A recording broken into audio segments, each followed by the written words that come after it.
Friends, many people ask me how to crack UPSC civil services examination, how to become IAS and IPS officers. I attempted this examination in 1996, some 25 years ago. Meanwhile, many a times pattern has been changed, so I don't really know how to answer this question. But then I thought there are a few basic things which are permanent in any of UPSC examination, that they will be relevant. So I just thought to talk about these today. Maybe these will be of some help to all of you. First thing, people ask how can they crack UPSC examination and how can they become, how can they be chosen by UPSC as an IPS or IAS officer. I am putting it other way around. Think from the employer's perspective. This is very crucial. What kind of officers or what kind of people UPSC is looking for these jobs? That is a very important thing, which generally people don't ask. Generally people don't understand that. Like for example, if you want to hire a driver for your own car, in your, like you have your car in your home and you want to hire a driver. Now there are three people who have applied. One is a fresh graduate from IIT. He has done a degree in automobiles. Is a very good engineer. He has no experience of driving cars. Second, a person with lot of experience. He is 55 years old man and he is working in a car company in a workshop for last 25-30 years. He has repaired all kinds of engines, but again he doesn't have much of driving experience. And third person is only 12th pass or say matriculate. He is 45 years old man and last 20 years he is driving a car. Which person you will hire? You will hire the third one, because you need a driver.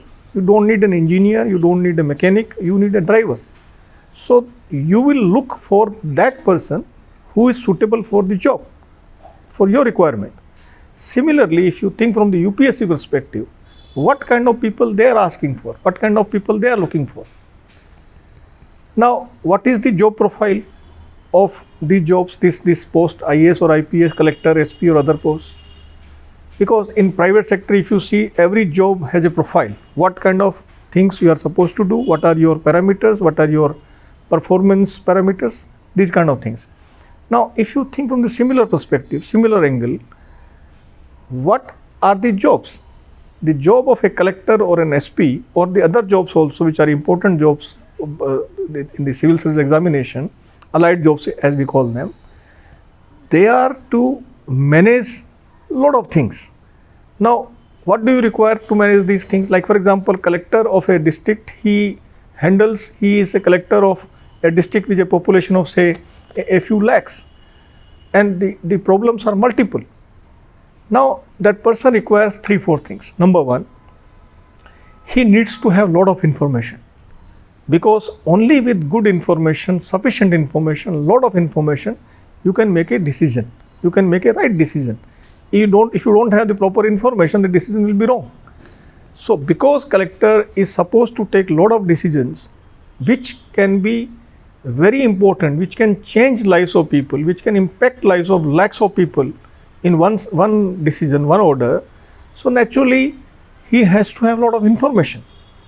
Number two, not only information, he should be able to analyze that information. He should be able to see various aspects of that problem. Now, and thirdly, he has to have a pragmatic, a positive outlook. Because as collector, you can't really say, or as SP, you can't say, okay, this problem, some rioting has taken place and okay, I'm sorry, I cannot handle it.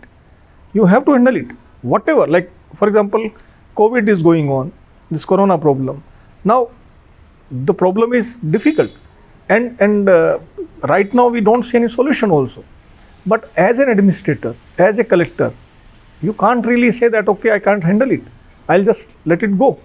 You have to handle it. Even if the solution is not there, the ultimate solution is not there, but you still have to manage the situation.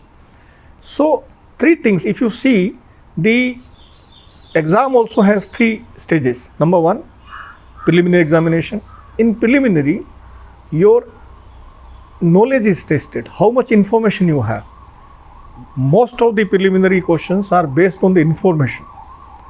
Lot of things you have to study, lot of things you have to even read and reread and memorize it, because this particular stage requires a lot of information, and only if you have that information you can answer those questions. So it is about kind of 80-20 kind of situation, where 80% information, 20% of application, your concepts. Then you go to mains.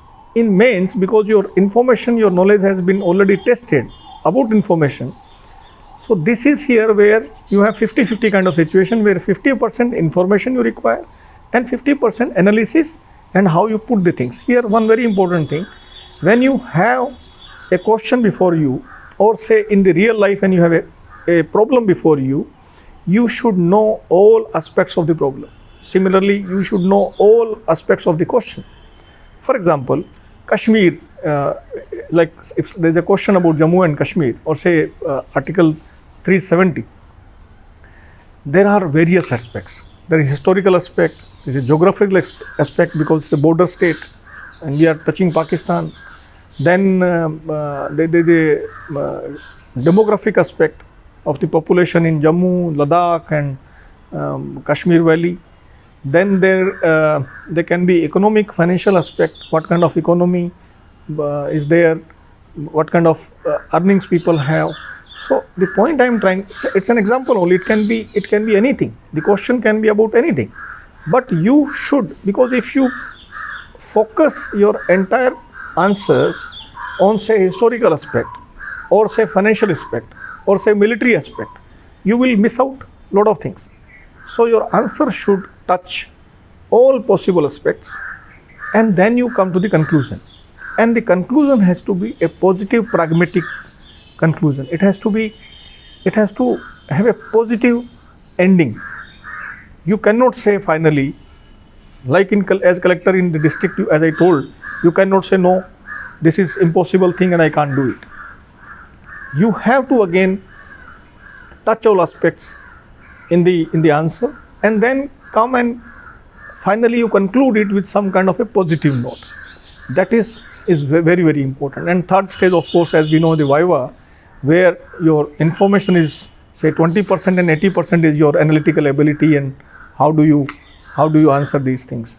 So my only tip I can say today is that you should, when you read about something, when you answer about something, when you practice also, right? Maybe some people might be practicing at their home. Try to touch as many aspects as possible and then answer. You will get much more marks than ordinary. One or two last things I would like to tell you. It's about my own life, but it's not about me actually. I'm just trying to make a point here. Many people say that their life is full of hardships and they don't have money and they are not able to study. Let me tell you, I come from a very small place in Rajasthan. Pilibanga is my town. Now it's a little sizable town, but it was a very small village that time. There was no college.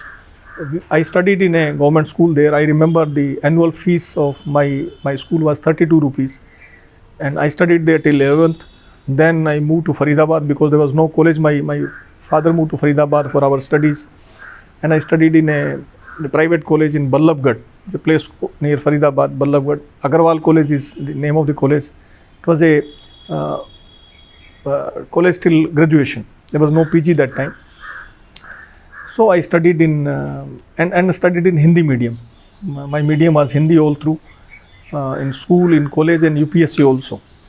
So, and then I had to take up a job. I think at the age of 19 or so I took up a job, and since then I'm working. I did only BA. I could not do my PG. So the point I'm trying to make here is that whatever are the circumstances, some people get better circumstances. The rich people, they have all the facilities. Some people don't get it. Some people might have been worse than me in financial situation, in other situations, and they might have done better than me. So it's not, yes, it makes a difference, but that's not the ultimate thing. Ultimate thing, what you have in your heart. I remember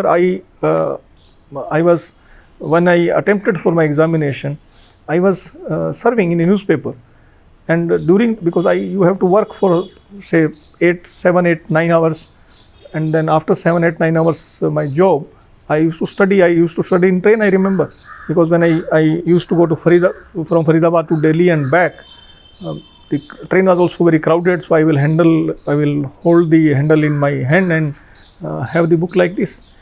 And let me again repeat, it's not about me. I have already taken up a job and I am now closing to retirement after 7, 8, 9 years. It's not about me. Just I am telling you that whatever are the circumstances, try to do your best. You should not regret at the end of the day that I could do better, but I did not. That's the only thing.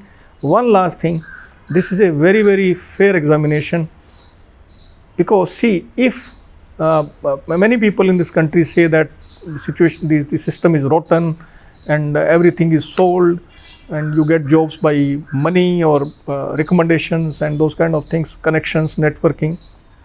Tell me one thing, if everything was so bad, how son of a poor man becomes a collector, or how son of a middle class person becomes an IPS officer like me? The system has something there. It's not, everything is not gone. If the system was totally rotten, all IAS and IPS officers post, they would go to rich people. They will go to people who are moneyed and who are big people. It's not like that. Even today, most of the people who are getting into IAS, IPS and this civil services, they come from lower class background or middle class background, and of course all classes. But the point I am trying to make here is that it's only and only your effort, your caliber, your sincerity that takes you ahead, at least in this examination. All the best to you, and I wish all you a lot of luck and success. Thank you.